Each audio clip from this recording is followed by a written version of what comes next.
প্রিয় শিক্ষার্থী বন্ধুরা, এখন আমরা যে টপিকটা নিয়ে আলোচনা করব সেটা হচ্ছে তোমাদের বংশগতীয় বস্তু এবং নিউক্লিক অ্যাসিড নিয়ে। এটা খুবই একটা বেসিক জিনিস। যদি তুমি নিউক্লিক অ্যাসিড ভালো করে বুঝো তাহলে তুমি ডিএনএ এবং আরএনএ এর গঠন খুব সহজভাবেই করতে পারবা। আর যদি এটা ভালো করে না বুঝো, আর সেক্ষেত্রে তুমি অবশ্যই ডিএনএ আরএনএ এর গঠন ভালো করে বুঝবা না, এবং হচ্ছে তোমার যে জিনিসটা প্রবলেম হয় পরবর্তীতে আর অনেক ঝামেলা হবে। ঠিক আছে, তো আমরা প্রথমেই একটু বেসিক আলোচনা করে নিই, এরপরে নিউক্লিক অ্যাসিড নিয়ে বিস্তারিত আলোচনা করব। তা আমরা প্রথমে যেটা নিয়ে আলোচনা করবো সেটা হচ্ছে বংশগতীয় বস্তু। তাই তোমাকে বলা হচ্ছে বংশগতীয় বস্তু আমরা কাকে বলতেছি।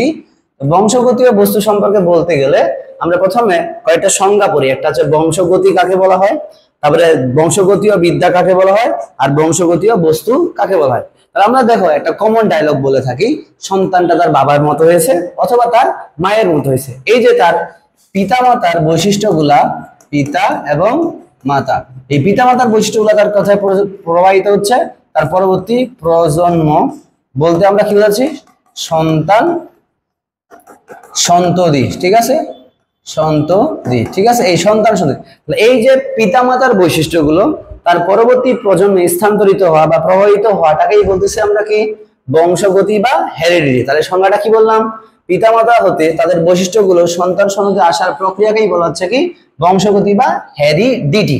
এমন কথা হইলো যে পিতামাতা থেকে বংশগতীয় বৈশিষ্ট্যকে উড়ে উড়ে আসে, উড়ে উড়ে আসে না, কোন উপাদানের মাধ্যমে পিতামাতা থেকে তার সন্তানের মধ্যে আসে। যে বস্তুগুলা এই পিতামাতা থেকে বৈশিষ্ট্যগুলোকে তার পরবর্তী প্রজন্মে নিয়ে আসতে সাহায্য করে তাদেরকে বলা হচ্ছে বংশগতীয় বস্তু। তাদেরকে কি বলতেছি আমরা, বংশগতীয় বস্তু। লেখা আছে যেসব বস্তুর মাধ্যমে পিতামাতার বৈশিষ্ট্য তার পরবর্তী প্রজন্মে নিয়ে আসে তাদেরকেই বলা হচ্ছে বংশগতীয় বস্তু। আর জীববিজ্ঞানের যে শাখায় বংশগতির ফলাফল এবং বংশগতীয় বস্তু নিয়ে আলোচনা করা হয় তাকেই বলা হচ্ছে কি রে, বংশগতীয় বিদ্যা। তাহলে দেখো লেখা আছে জীববিজ্ঞানের যে শাখায় বংশগতি নিয়ে আলোচনা করা হয় তাকেই বলা হচ্ছে বংশগতি বিদ্যা বা জেনেটিক্স। এখন দেখো তো বংশগতীয় বস্তু হিসেবে কারা কাজ করে, বংশগতীয় বস্তু হিসেবে কাজ করে নিউক্লিক অ্যাসিড। কারা, নিউক্লিক অ্যাসিড। অর্থাৎ এখানে আমরা বলতে পারি ডিএনএ, কোন কোন ক্ষেত্রে আরএনএ এবং জিন। এই উপাদানগুলো কি করে, পিতামাতার বৈশিষ্ট্যগুলো তার পরবর্তী প্রজন্মে স্থানান্তর করে। এই জন্য এদেরকে আমরা বলবো কি, বংশগতীয় বস্তু। ক্লিয়ার? তাহলে আমরা তিনটা সংজ্ঞা বললাম কি, যে প্রক্রিয়ায় পিতামাতা থেকে বৈশিষ্ট্য তার পরবর্তী প্রজন্মে আসে তাকে বলা হচ্ছে কি, বংশগতি। যারা নিয়ে আসে তাদেরকে বলা হচ্ছে বংশগতীয় বস্তু। এবং জীববিজ্ঞানের যে শাখায় এই বংশগতির ফলাফল এবং বংশগতীয় বস্তু নিয়ে আলোচনা করা হয় তাকেই বলা হচ্ছে বংশগতি বিদ্যা বা জেনেটিক্স। ওকে, এবার আমরা যাব নেক্সট পড়ালেখায়। এরপরে আমরা যে জিনিসটা পড়ব সেটা হচ্ছে nucleic acid. Nucleic acid. Okay, এখন নিউক্লিক অ্যাসিড নিয়ে পড়তে গেলে আমরা চলে যাই পরবর্তী আমাদের স্লাইডে। ঠিক আছে, এখন এখানে নিউক্লিক অ্যাসিড কাকে বলা হয়। আমি যদি তোমাকে প্রথমে নিউক্লিক অ্যাসিডের সংজ্ঞা দিই তুমি অবশ্যই বুঝবা না। ঠিক আছে, নিউক্লিক অ্যাসিডের সংজ্ঞাটা আমরা পরে পড়বো, আগে নিউক্লিক অ্যাসিডের ব্যাপার সম্পর্কে জাস্ট এমনি একটু কথাবার্তা বলি। ঠিক আছে, এখন ধরো আমি এটাকে একটু কেটে নিচ্ছি। আমাদের প্রথমে যেটা আসবে সেটা হচ্ছে কি, নিউক্লিক অ্যাসিডের সংজ্ঞা পড়ার আগে আমাদের নিউক্লিক অ্যাসিড সম্পর্কে কিছু জানতে হবে। তাহলে দেখো, নিউক্লিক অ্যাসিড, এই নিউক্লিক অ্যাসিড সম্পর্কে আমরা প্রথমেই বলতে চাই, নিউক্লিক অ্যাসিড আসলে কি, এটা একটা অ্যাসিড। এটা একটা অ্যাসিডের ধর্ম বিশিষ্ট, যেখানে কি দ্বারা গঠিত, তারা পেন্টোজ সুগার। কি দ্বারা গঠিত, পেন্টোজ সুগার। এবারে আছে আমরা নাইট্রোজেনাস ক্ষারক, নাইট্রোজেনাস ক্ষারক এবং অজৈব ফসফেট, অজৈব ফসফেট। তাহলে বলছে নিউক্লিক অ্যাসিড কি কি দ্বারা গঠিত, পেন্টোজ সুগার, নাইট্রোজেনাস ক্ষারক এবং অজৈব ফসফেট দ্বারা গঠিত একটি অ্যাসিড, যা জীবের বংশগতিতে কি করে, ভূমিকা পালন করে, পালন করে। তাহলে দেখো যে সকল উপাদান, আমরা এইভাবে সংখ্যাটা এটাকে লিখতে পারি, যে সকল উপাদান পেন্টোজ সুগার, নাইট্রোজেনাস ক্ষারক এবং অজৈব ফসফেট দ্বারা গঠিত একটা অ্যাসিড এবং যা জীবের কি করে বংশগতির ভূমিকা পালন করে, তাদেরকে আমরা একত্রে কি বলতেছি, নিউক্লিক অ্যাসিড, তাই কি না? এখন এখানে নিউক্লিক অ্যাসিড বলার কারণ এখানে লেখা আছে একটা অজৈব ফসফেট। আমরা যদি অজৈব ফসফেটের সংকেত দেখি H3PO4, এটা হচ্ছে অজৈব ফসফেটের সংকেত। তুমি দেখো এটাকে আমি গাঠনিক সংকেত দেখাই S, এখানে আমাদের P, একদিকে হচ্ছে O, একদিকে থাকতেছে OH, আর একদিকে থাকতেছে OH, আর একদিকে থাকতেছে আমাদের খালি H, ঠিক আছে? এখন এই যে OH মূলকের মধ্যে, OH মূলকের মধ্যে আমরা যদি একটা বিষম বন্ধন দেখাই, তাহলে এখানে O এবং H, যার মধ্যে অক্সিজেনের তড়িৎ ঋণাত্মকতা হাইড্রোজেন থেকে বেশি, সেজন্য ইলেকট্রনগুলো সরে আসে এদিকে আংশিক ধনাত্মক, আর এদিকে কি সরি এইদিকে আংশিক ঋণাত্মক, আর এদিকে হবে কি আংশিক ধনাত্মক। আর আমরা জানি কি, যদি কেউ হাইড্রোজেন আয়ন দান করতে পারে, হাইড্রোজেন আয়ন দান করতে পারে, তাদেরকে আমরা কি বলি, অ্যাসিড। তাহলে এই যে অজৈব ফসফেটের হাইড্রোজেন আয়ন দান করার ক্ষমতা আছে, আর অজৈব ফসফেট থাকার কারণে এটা কোন ধর্ম বিশিষ্ট হয়, কি রে, অ্যাসিড ধর্ম বিশিষ্ট হয়। এইজন্য এটার নাম দেওয়া হচ্ছে কি আমাদের একটা নিউক্লিক অ্যাসিড। তারপর আমরা এটা ডিটেইলস আরো দেখা যাব। প্রথমে একটু এইগুলো জানি নেই যে আবিষ্কার কে কে করলো এবং নামকরণ কে কে হলো। তাই বলছে যে ইমিল মিশার নামক একজন বিজ্ঞানী, তিনি ক্ষতস্থানের পুঁজের শ্বেত রক্তকণিকার নিউক্লিয়াস থেকে একটা নতুন রাসায়নিক পদার্থ পৃথক করেন, যার নামকরণ করেন কি নিউক্লিয়ন, ঠিক আছে? পরবর্তীতে অল্টম্যান এটার নাম দিলেন কি নিউক্লিক অ্যাসিড, ঠিক আছে? বিজ্ঞানী আলবার্ট কোসেল নিউক্লিক অ্যাসিডের দুই ধরনের নাইট্রোজেনাস ক্ষারক দিতে পারেন, এটা হচ্ছে পিউরিন আর এটা হচ্ছে কি পাইরিমিডিন। আমরা একটু আগেই বলছি নাইট্রোজেনাস ক্ষারক দিয়ে গঠিত হয়। এছাড়াও ফসফরিক অ্যাসিড শনাক্তকরণ করেন, ঠিক আছে? আর বিজ্ঞানী লেভিয়ান ডিএনএ এবং আরএনএ নামে দুই ধরনের নিউক্লিক অ্যাসিড। এরপরে দেখো আমরা নিউক্লিক অ্যাসিডের আরেক বিশেষ নাম হচ্ছে মাস্টার মলিকিউল বলা হয়, এটাকে কি বলা হয়, মাস্টার মলিকিউল বলা হয়। এবং মনে রাখতে হবে নিউক্লিক অ্যাসিড দুই প্রকার, একটা হচ্ছে ডিএনএ আর এটা হচ্ছে কি রে আরএনএ। এবার যদি আমরা দেখি, এখানে দেখলাম যে পেন্টোজ সুগার, নাইট্রোজেনাস ক্ষারক, অজৈব ফসফেট তো আছেই, তাছাড়াও দেখবা যে নিউক্লিক অ্যাসিডে নাইট্রোজেনের পরিমাণ হচ্ছে কত পার্সেন্ট, 15%, এবং ফসফরাসের পরিমাণ কত, 10%, ঠিক আছে? আমরা একটু আগেই বলছি নিউক্লিক অ্যাসিড কয় প্রকার, দুই প্রকার, ডিএনএ এবং কি আরএনএ। তো ডিএনএ মেইন নরমালি কোথায় থাকে, নিউক্লিয়াসের ভিতরে। আরএনএ এর শতকরা 95% পাওয়া যায় সাইটোপ্লাজমে, আর বাকি 10% পাওয়া যায় কোথায়, নিউক্লিওলাসে। এগুলা এমসিকিউর জন্য একটু পড়ে নিতে পারো, তোমাদের বইয়ে একটা ইতিহাসের ঘটক ব্যাপার আছে। তবে আমি বলে রাখি এখানে সালটা মুখস্থ করার দরকার নাই, জাস্ট একটু একটু দেখতে পারো কে আবিষ্কার করছে, ইমিল ফিশার নিউক্লিক অ্যাসিড সম্পর্কে প্রথম ব্যাখ্যা দেন। ওকে, এবার আমরা চলে যাচ্ছি আমাদের মেইন পড়ায়। এবার আমরা চলে যাচ্ছি আমাদের মেইন পড়ায়। সেই পড়াটা হচ্ছে কি নিউক্লিক অ্যাসিডের গঠন। নিউক্লিক অ্যাসিডের গঠন দেখো, আমরা এটা যদি ভালো করে দেখি, নিউক্লিক অ্যাসিডের তিনটা উপাদান দ্বারা গঠিত। এটা পেন্টোজ সুগার, পেন্টোজ সুগার আবার দুই প্রকার আছে, রাইবোস আর ডিঅক্সি রাইবোস। এবার আছে নাইট্রোজেনাস ক্ষারক, এটাকে আমরা পিউরিন, পিউরিন গ্রুপে আছে অ্যাডিনিন, গুয়ানিন, আর পাইরিমিডিন গ্রুপে আছে সাইটোসিন, থায়ামিন এবং ইউরাসিল, আর পাবো কি অজৈব ফসফেট। এটা দেখো, এটা তো মুখ দিয়ে বলা সোজা, কিন্তু এটা বোঝা অনেক কঠিন। এবার আমরা মেন এবারে হচ্ছে এটাকে বোঝার ট্রাই করি, ঠিক আছে? তাহলে আমরা আসি প্রথমে, আমরা যদি নিউক্লিক অ্যাসিডকে ভাঙি, নিউক্লিক অ্যাসিড, এই নিউক্লিক অ্যাসিডকে ভাঙলে আমরা দুইটা উপাদান, তিনটা উপাদান পাবো। কয়টা উপাদান? তিনটা উপাদান পাবো। এক, pentose sugar, pentose sugar. First কথা হচ্ছে পেন্টোজ সুগার জিনিসটা কি, ঠিক আছে? পেন্টোজ সুগার জিনিসটা কি মাথায় রাখবা।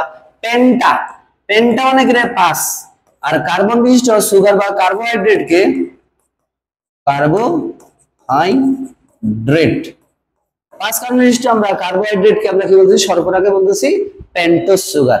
তোমরা সবাই জানো যে কার্বোহাইড্রেট এই যে আছে বা শর্করা জাতীয় যে উপাদানগুলো আছে, তাদের মধ্যে দুইটা কার্যকরী মূলক থাকে। তাহলে কি বললাম, কার্বোহাইড্রেটের আগে দেখো, কার্বোহাইড্রেটকে ভাঙলে আমরা কি পাচ্ছি, কার্বোহাইড্রেট। কার্বো মানে কার্বন, আর হাইড্রেট মানে কি রে, পানি। তাহলে কার্বোহাইড্রেট হচ্ছে কি এমন এক ধরনের রাসায়নিক পদার্থ যারা কার্বন, হাইড্রোজেন এবং কি কার্বন, হাইড্রোজেন এবং অক্সিজেন দ্বারা গঠিত, যেখানে কার্বন থাকে 1, হাইড্রোজেন থাকে 2 এবং অক্সিজেন থাকে কত, 1। যদি এটা কিছু ব্যতিক্রমতা আছে, তো আমরা এই সম্পর্কে কোষ রসায়ন অধ্যায়ে আলোচনা করব। আপাতত জাস্ট খালি মনে রাখবা কার্বোহাইড্রেট তাদেরকেই বলা হয় যে সকল যৌগ কার্বন হাইড্রোজেন এবং কি রে অক্সিজেন দ্বারা গঠিত। যে সকল যৌগ কার্বন হাইড্রোজেন অক্সিজেন দ্বারা গঠিত এবং যেখানে কার্বন হাইড্রোজেন অক্সিজেন অনুপাত 1:2:1। একটা কমন উদাহরণ দেই, দেখো C6H12O6 সবথেকে কমন। এটা হচ্ছে কার সংকেত? গ্লুকোজ। কার সংকেত? গ্লুকোজ। যেখানে কার্বন আছে 6, হাইড্রোজেন 12 আর অক্সিজেন কত? 6টাকে কাটলে এইভাবে পাচ্ছি না 1:1। তাহলে এই ধরনের উপাদানগুলোকে আমরা বলতেছি কার্বোহাইড্রেট। এখন কার্বোহাইড্রেট সম্পর্কে অনেক কথা বলা যাবে, যেটা আমরা থার্ড চ্যাপ্টার কোষ রসায়নে আলোচনা করব। জাস্ট আমরা এখানে রাইবোজ এবং ডিঅক্সি রাইবোজ সম্পর্কে জানবো, ঠিক আছে? এখন দেখো কার্বোহাইড্রেট এক ধরনের শর্করা এবং কার্বোহাইড্রেটে মনে রাখবা কার্বোহাইড্রেট এ দুই ধরনের কার্যকরী মূলক থাকে, দুই ধরনের কার্যকরী মূলক থাকে, কার্যকরী মূলক থাকে, মূলক থাকে। এটা যে অ্যালডিহাইড মূলক, অ্যালডিহাইড, আর এটা থাকে কি রে কিটোন মূলক। তাহলে মনে রাখবা যে তবে একসাথে অ্যালডিহাইড এবং কিটোন থাকে না। যাদের অ্যালডিহাইড থাকে তাদের কিটোন থাকবে না, আবার যাদের কিটোন মূলক থাকবে তাদের অ্যালডিহাইড মূলক থাকবে না। তো মাথায় রাখবা যে সকল কার্বোহাইড্রেটে অ্যালডিহাইড মূলক থাকে তাদেরকে বলা হয় অ্যালডোজ সুগার, তাদেরকে বলা হয় অ্যালডোজ সুগার। আর যে সকল কার্বোহাইড্রেটে কিটোন মূলক থাকে তাদেরকে বলা হচ্ছে কিটোজ সুগার, তাদেরকে বলা হবে কি কিটোজ সুগার। তাহলে একটু ভালো করে বুঝবা কার্বোহাইড্রেট মানে শর্করা, শর্করাকে আমরা সুগার বলে বলবো। যে সকল কার্বোহাইড্রেটে অ্যালডিহাইড মূলক থাকবে মানে CHO মূলক থাকবে তাদেরকে বলবো অ্যালডোজ সুগার, আর যাদের মধ্যে CO মূলক থাকবে তাদেরকে বলবো আমরা কি কিটোজ সুগার। তো দেখো এই কার্বোহাইড্রেট বুঝতে হলে একটু হলো জৈব যৌগের ধারণা থাকতে হবে। তোমরা সবাই জানো যে আমাদের যে জৈব যৌগ আছে, আমরা আসি এবারে এখানে একটা জিনিস মাথায় রাখবা, আমরা যে দুইটা সুগারের নাম বললাম, একটা যে রাইবোজ, রাইবোজ আর এটা কি ডিঅক্সি রাইবোজ, ডিঅক্সি রাইবোজ, তারা দুইজনেই কিন্তু অ্যালডোজ সুগার। তাহলে আমরা এখানে কিটোজ সুগার নিয়ে আলোচনা করব না, থার্ড চ্যাপ্টারে খুব ভালো করে পড়াবো, নো প্যারা, ঠিক আছে? এখন দেখো এই যে অ্যালডোজ সুগার আমরা আসতেছি, অ্যালডোজ সুগার যার মধ্যে আমরা কয় কার্বন বিশিষ্ট বলতেছি? 5 কার্বন বিশিষ্ট, 5 কার্বন বিশিষ্ট। প্রথমে আমরা শিখবো রাইবোজ নিয়ে। কাকে নিয়ে? রাইবোজ।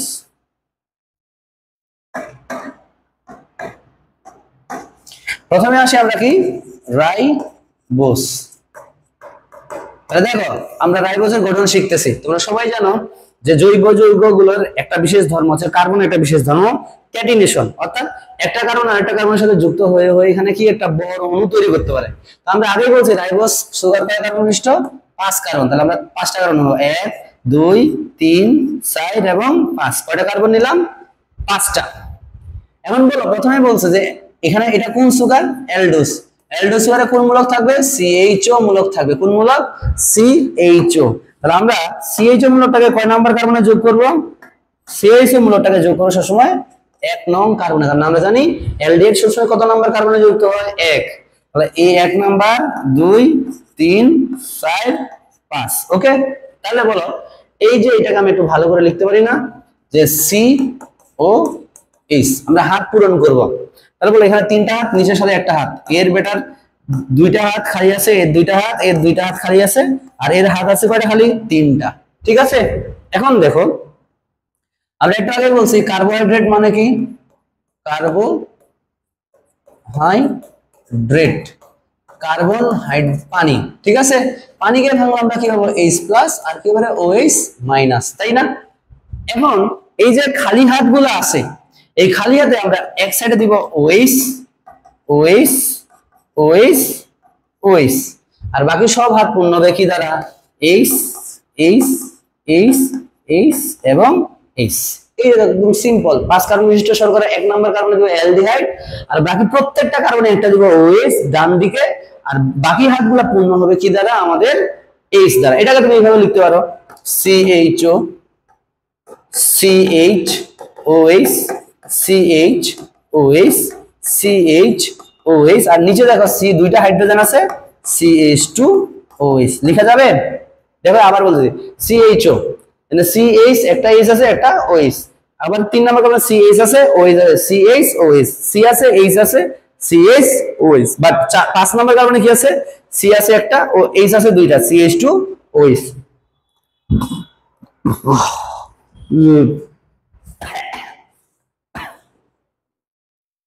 ওকে, এটা যদি তুমি বুঝে থাকো, এই শর্করাটার নাম হচ্ছে রাইবোজ সুগার। এটার নাম কি? রাইবোজ। এর নাম কি রে? রাইবোজ। ঠিক আছে, এটাকে বলতেছে আমরা রাইবোজ সুগার। এখন রাইবোজ সুগার শিখলাম, এটা হলো লিনিয়ার স্ট্রাকচার, বাট যখন আমরা নিউক্লিক অ্যাসিড তৈরি করতে যাব তখন অবশ্যই আমার কি লাগবে? রিং স্ট্রাকচার লাগবে। কি লাগবে? Ring structure. এখানে কি লাগবে আমাকে? Ring structure. মানে রিং স্ট্রাকচার তোমরা সবাই জানো, ঠিক আছে? তো রিং স্ট্রাকচারে অবশ্যই একটার সাথে আরেকটার অবশ্যই কানেকশন থাকতে হবে, একটার সাথে আরেকটার অবশ্যই কি থাকতে হবে? কানেকশন থাকতে হবে, তাহলে এটাকে আমরা রিং স্ট্রাকচার বলবো। ঠিক আছে, এখন এখানে রিং স্ট্রাকচার তৈরি করতে গেলে আমাদের প্রথমে বন্ধন তৈরি করতে হবে। তো মনে রাখবা এখানে বন্ধন তৈরি হয় কার মধ্যে? বন্ধন তৈরি হয় কার্যকরী মূলক যুক্ত কার্বনের সাথে, মূলক যুক্ত কার্বনের সাথে শেষ কার্বনের আগের কার্বন, শেষ কার্বনের আগের কার্বন। কার মধ্যে? শেষ কার্বনের আগের কার্বন। তাহলে দেখো এখানে কার্যকরী মূলক যুক্ত আছে কয় নাম্বার কার্বনে? 1 নং কার্বনে, এবং এখানে শেষ কার্বন হচ্ছে কত? 5। তার আগে যে কার্বনটা আছে এটা, তাহলে আমাদের বন্ধন গঠন হবে কার মধ্যে? 5 এবং সরি আমাদের 1 এবং কার মধ্যে? 4 এর মধ্যে। ঠিক আছে, এখন ধরো এটাকে আমি একটু কি করে নেই,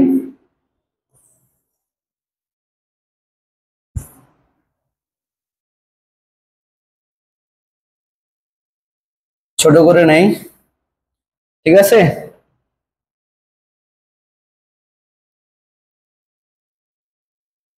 এই সাইড এটাকে নিলাম, ঠিক আছে, একটু কপি করে নিলাম আর কি।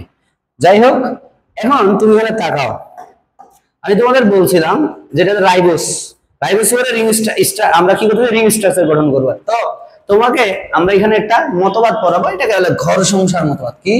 ঘর সংসার।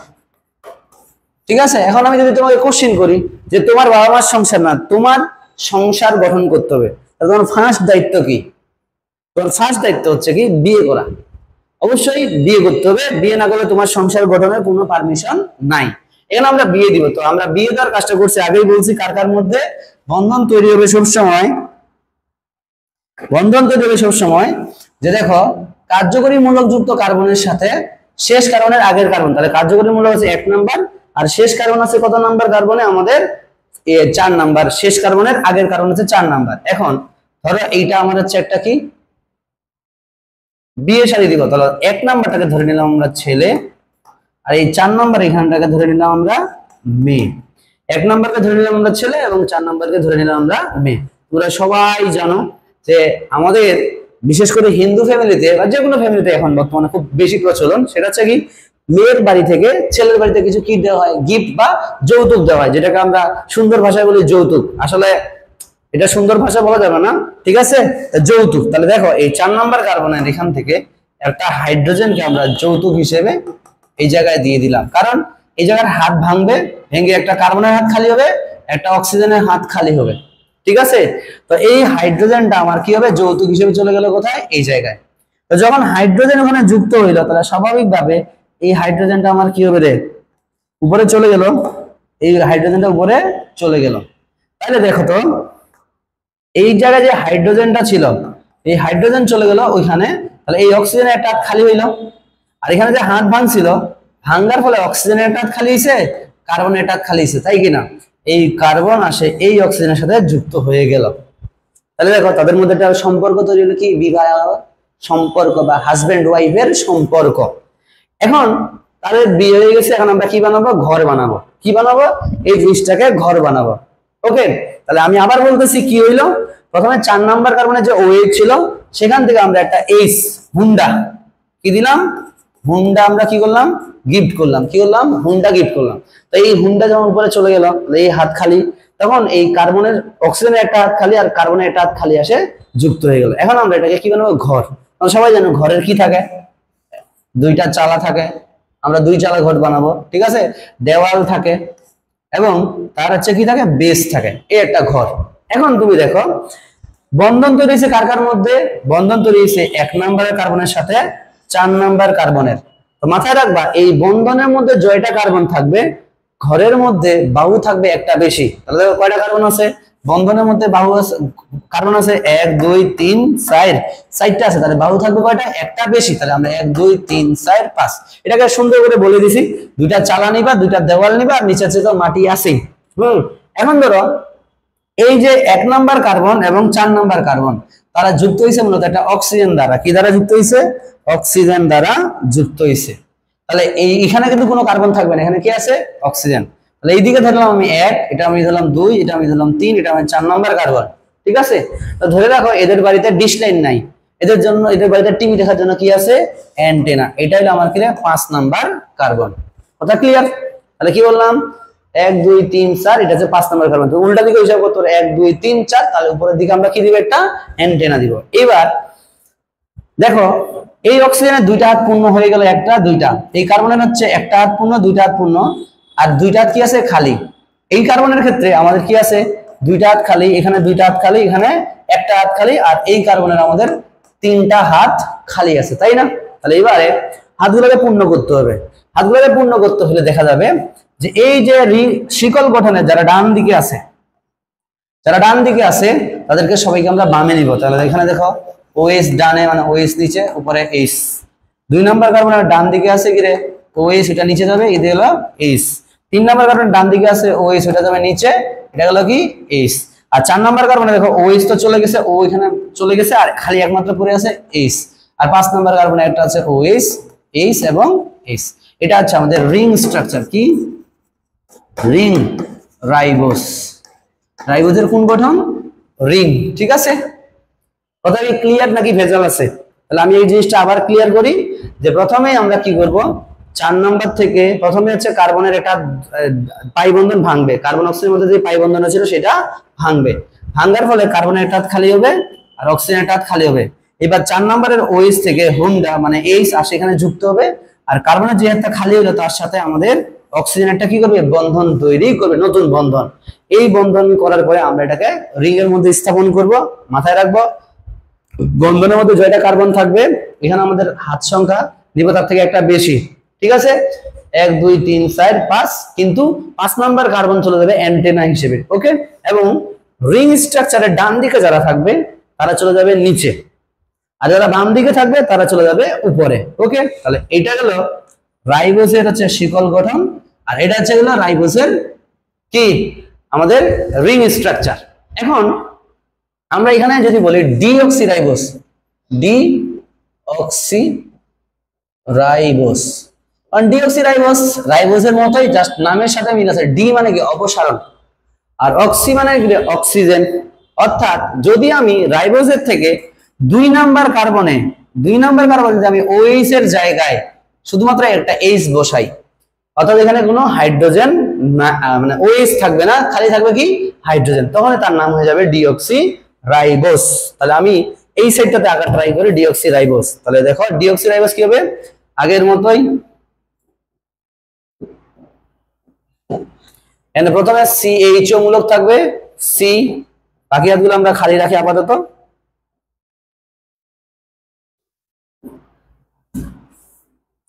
C, 1 2 3 4 5।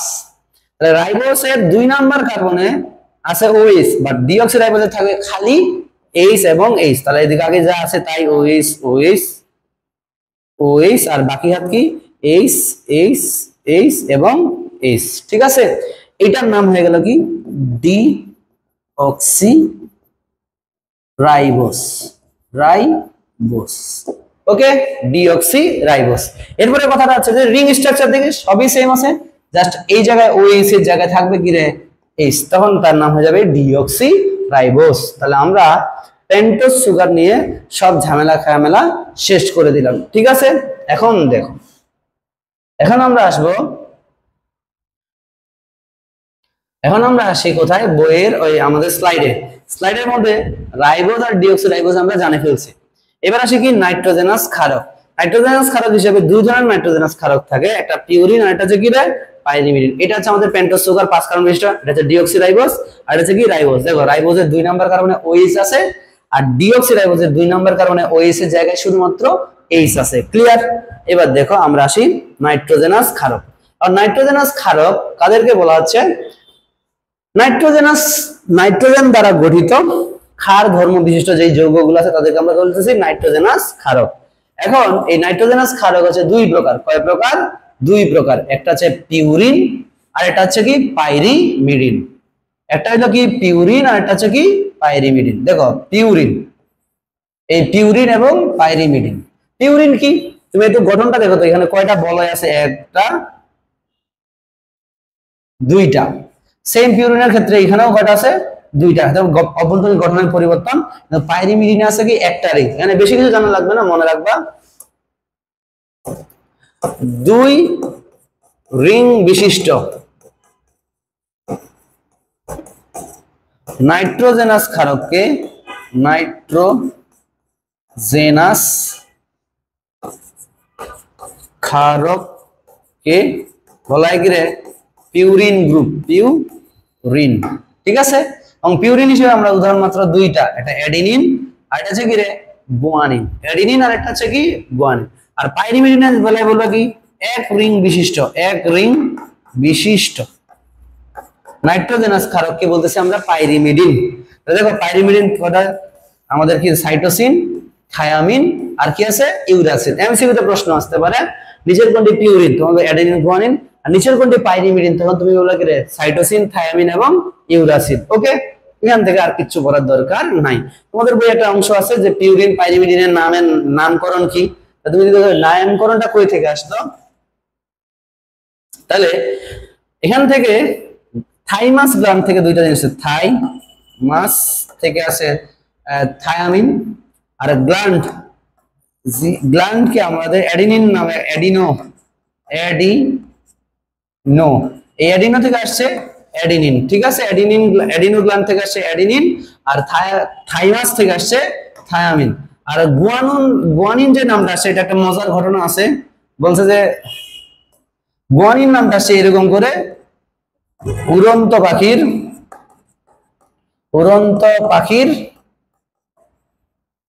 পরন্ত মল।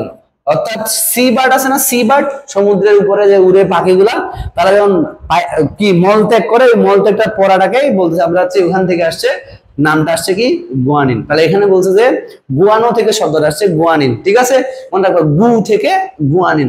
উড়ন্ত পাখির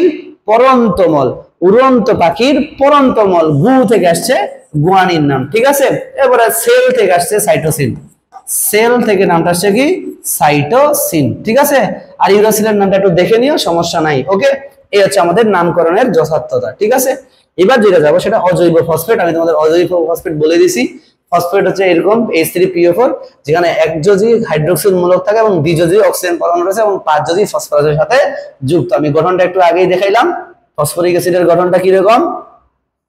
এই থাকে ফসফরাস,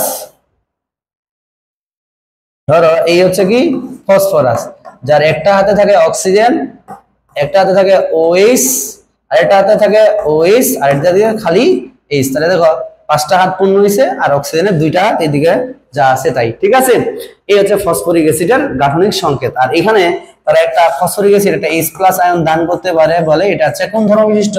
অ্যাসিড ধর্ম বিশিষ্ট। ওকে, এখন কথা হলো, এগুলো তো আমরা বেসিক কথাবার্তা বললাম। তাহলে নিউক্লিক অ্যাসিড তৈরি হলো কেমনে? নিউক্লিক অ্যাসিড তৈরি হওয়ার আগে প্রথমে তারা তৈরি করে নিউক্লিওসাইড। প্রথমে তারা কি তৈরি করে? নিউক্লিওসাইড। তারপর তৈরি করবে আমাদের নিউক্লিওটাইড। আর নিউক্লিওটাইডের পলিমার দিয়ে গঠিত হয় কি নিউক্লিক অ্যাসিড। তাহলে দেখো নিউক্লিওসাইড কি, প্রথমেই আসে আমরা নিউক্লিওসাইড। মনে রাখতে হবে পেন্টোজ সুগার ও নাইট্রোজেনাস ক্ষারক দ্বারা নাইট্রোজেনাস ক্ষারক দ্বারা গঠিত যৌগকে আমরা কি বলবো? নিউক্লিওসাইড বলি। কি বলি? নিউক্লিওসাইড বলে। তাহলে পেন্টোজ সুগার এবং নাইট্রোজেনাস ক্ষারক যখন একসাথে যুক্ত হবে তখন তাদের নাম বলবো আমরা নিউক্লিওসাইড। আমি অনেকগুলো নিউক্লিওসাইড বলতে সবগুলো আঁকতেছি, কি কি নাম হইতে পারে সেটা দেখো। তাহলে পেন্টোজ সুগার এরকম করে একটু আগেই দেখছি, ঠিক আছে? এটা 1 নাম্বার কার্বন, 2 3 4, এটা হচ্ছে কি রে 5 নাম্বার কার্বন। তাহলে মনে রাখবা এই যে পেন্টোজ সুগারের 1 নাম্বার কার্বনে যুক্ত হয় নাইট্রোজেনাস ক্ষারক। তাহলে কি বললাম? নাইট্রোজেনাস ক্ষারক যুক্ত হয় কয় নাম্বার কার্বনে? পেন্টোজ সুগারের। এখানে এটা তুমি নোট করে রাখতে পারো যে নাইট্রোজেনাস ক্ষারক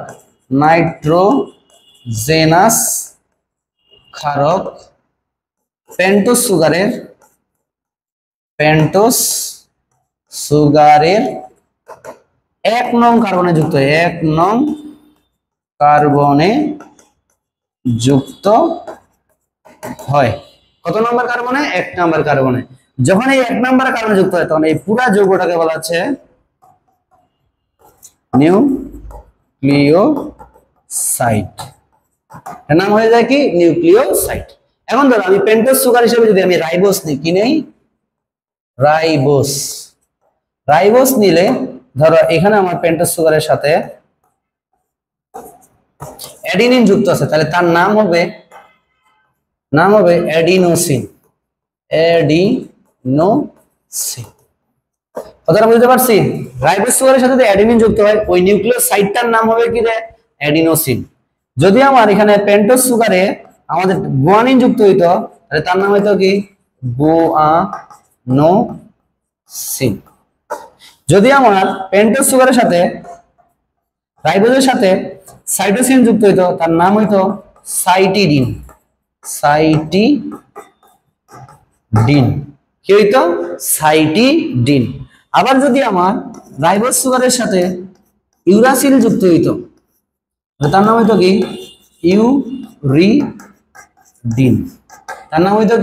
ইউরিডিন। কথা ক্লিয়ার? মনে রাখবা রাইবোজে কখনো থায়ামিন যুক্ত থাকে না। থায়ামিন যুক্ত থাকে মূলত কোথায়? আমাদের কোথায়? ডিএনএ তে। এখন যদি আমার এই জিনিসটা রাইবোজ না হয় কি হইতো? এই জিনিসটা আমার রাইবোজের সাথে যুক্ত না হয়, নাইট্রোজেনাস ক্ষারক হলে রাইবোজ সুগারের সাথে যুক্ত না হইতে ডিঅক্সি রাইবোজের সাথে যুক্ত হতো, ডিঅক্সি রাইবোজের সাথে যুক্ত হলে তখন নিউক্লিওসাইডগুলোর নাম কি হইতো? সবই ঠিক আছে, জাস্ট খালি মনে রাখবা এর সামনে আমরা কি অ্যাড করে দেব? ডিঅক্সি। তাহলে অ্যাডিনিন যুক্ত থাকলে কি হবে? Deoxy adenosine. গুয়ানিন যুক্ত থাকলে ডিঅক্সি গুয়ানোসিন। সাইটিডিন যুক্ত থাকলে ডিঅক্সি সাইটিডিন। আর ইউরাসিল ডিএনএ তে থাকে না, ডিএনএ থাকে আছে কি? থায়ামিন। ডিএনএ তে কি থাকে? থায়ামিন। তখন তার নাম হয়ে যাবে ডিঅক্সি থায়ামিডিন। ডিঅক্সি থায়ামিডিন। ওকে, তাহলে এটা হচ্ছে নিউক্লিওসাইড। এগুলো আমরা কি বললাম? নিউক্লিওসাইড। এখন ধরো আমি এটাকে নিউক্লিওটাইড বানাবো। কি বানাবো? নিউক্লিওটাইড। ঠিক আছে? দেখো নিউক্লিওসাইড বললাম, এখন আমরা কি করব? নিউক্লিওটাইড বানাবো। কি বানাবো? নিউক্লিওটাইড। আমরা কি বানাবো? নিউক্লিওটাইড। আসি নিউক্লিওটাইড। আমরা এটাকে কি বানাবো? নিউক্লিওটাইড। আগে জানি নিউক্লিওটাইড কি? মনে রাখবা পেন্টোজ সুগার,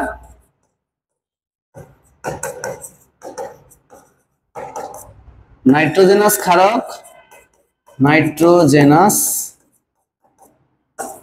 ক্ষারক, এবং অজৈব ফসফেট, তিনটাকে একসাথে আমরা কি বলতেছি? নিউক্লিওটাইড বলে। তবে মাথায় রাখতে হবে অজৈব ফসফেট সর্বদা পেন্টোজ সুগারের 5 নং কার্বনে যুক্ত হয়। কত নং কার্বনে? 5 নং কার্বনে যুক্ত হয়। এবার দেখো আমরা আগে নিউক্লিওসাইড অঙ্কন করি। এই হচ্ছে নিউক্লিওসাইড। তার 1 নাম্বার কার্বনে অ্যাডিন যুক্ত থাকতে পারে। আর 5 নাম্বার কার্বনে যে কার্বন ছিল তার তিনটা হাতে, একদিকে OH, একদিকে H আর একদিকে OH ছিল, তাই না? ধরো এই জায়গায় আমাদের একটা ফসফেট আসলো P, এদিকে দিলাম আমরা O, এদিকে OH, P, O, OH, এদিকে থাকলো কি OH এবং কি এদিকে হলো H। তাহলে দেখো প্রথমে এখানকার এই দুইটা থেকে এক অণু পানি অপসারিত হবে। কি অণু? এক অণু পানি অপসারিত হবে। পানি যখন চলে গেল তাহলে একটা OH আর একটা H চলে, তাহলে মাঝখানে বলে অক্সিজেন না? তাহলে দেখো এখানে আমাদের ফসফরাস অক্সিজেন, এই ফসফরাসের সাথে অক্সিজেন এবং এই কার্বনের একটা হাত তৈরি হলো, ঠিক আছে কিনা? তখন এই জায়গায় আমাদের যে একটা যৌগ গঠিত হলো এটাকে শর্টকাটে আমরা এইভাবে লিখতে পারি অ্যাডেনিন, আর এখানে আমাদের একটা কার্বনের OH, এদিকে H আর একদিকে ধরলাম আমরা কি ধরো যে ফসফেট, ফসফেট যুক্ত হলো, ঠিক আছে? এই যে বলছে আমাদের নাইট্রোজেনাস ক্ষারক, পেন্টোজ সুগার এবং অজৈব ফসফেট তিনটাই যুক্ত হয়ে যে যৌগটা তৈরি হলো তার নাম হচ্ছে নিউক্লিওটাইড। এখন যদি মনে রাখবা যে নিউক্লিওটাইডে যদি আমার একটা ফসফেট যুক্ত হয় আর এখানে অ্যাডিনিন আছে, তাহলে এটার নাম হবে অ্যাডিনোসিন মনোফসফেট। ধর আমি কোনোভাবে এখানেও ফসফেট দ্বারা প্রতিস্থাপিত করলাম, এটার সাথে একটা ফসফেট যুক্ত করলে তাহলে তৈরি হবে কি অ্যাডিনোসিন ডাইফসফেট। আর অ্যাডিনোসিন এই জায়গায় ওএইচটাকে আমি আরেকটা ফসফেট দিয়ে অপসারণ করলাম, তখন তিনটা ফসফেট যুক্ত হয়ে গেল, তৈরি হলো কি অ্যাডিনোসিন ট্রাইফসফেট। এরকম আমি অ্যাডেনিন চেঞ্জ করে দিলাম গুয়ানিন, গুয়ানোসিন মনোফসফেট, গুয়ানোসিন দুইটা যুক্ত হলে ডাইফসফেট, তিনটা ফসফেট যুক্ত হলে ট্রাইফসফেট, সাইটোসিন যুক্ত হলে সাইটোডিন মনোফসফেট ডাইফসফেট। যদি আমার রাইবোজ সুগার না ডিঅক্সি হইতো মানে deoxy adenosine monophosphate, deoxy adenosine diphosphate, deoxy adenosine triphosphate, এভাবে নামকরণগুলা হইতো। বুঝতে পারছি? তাহলে এই যে আমরা বললাম নিউক্লিওটাইড কাকে বলা হয়? নিউক্লিওটাইড বলবো নাইট্রোজেনাস ক্ষারক, পেন্টোজ সুগার এবং অজৈব ফসফেট তিনটার সমন্বয়ে গঠিত যৌগকে বলতেছি আমরা নিউক্লিওটাইড। আমরা কি বললাম? নিউক্লিওটাইড। এবার আমরা যাচ্ছি বইয়ের পড়ায়। এবার আসি আমরা দুইটার কথা বলি, একটা ডাইনিউক্লিওটাইড আর একটা হচ্ছে পলিনিউক্লিওটাইড।